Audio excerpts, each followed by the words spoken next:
Hello bachcho, let us read this given question.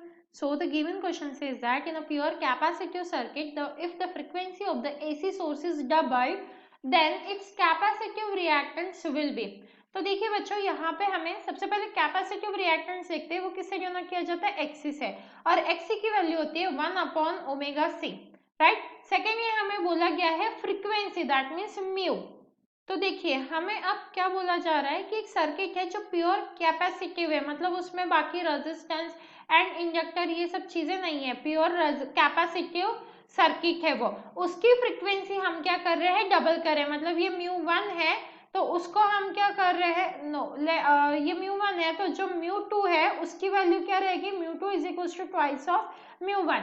तो कुछ इस तरीके से हमें रिलेशन गिवन है। अब हमसे पूछा जा रहा है, हमने जब फ्रीक्वेंसी को डबल कर दिया तो कैपेसिटिव रिएक्टेंस की वैल्यू क्या रहेगी। तो अब देखिए XC इज इक्वल टू क्या है, 1/ओमेगा c। अब ओमेगा मतलब क्या होता है, ट्वाइस पाई म्यू इनटू सी हो जाता है, राइट।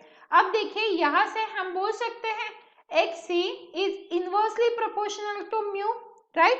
दैट मीन्स हम क्या बताएंगे, यहाँ पे म्यू की वैल्यू इफ इंक्रीज होती है तो XC की वैल्यू क्या होनी चाहिए, डिक्रीज होनी चाहिए। तो चलिए कैलकुलेट ही कर लेते हैं। अब देखिए यहां से हम लिख सकते हैं XC1/XC2 is equal to mu 2/म्यू 1।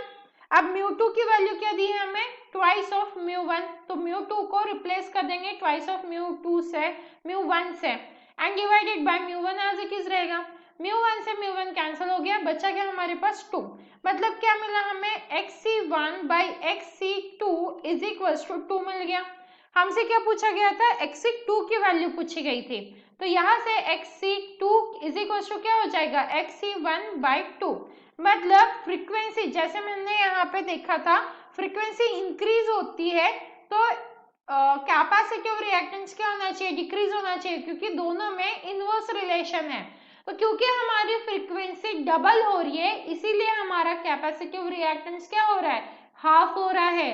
That means option C is the perfect match, and I hope you understood it well. All the best.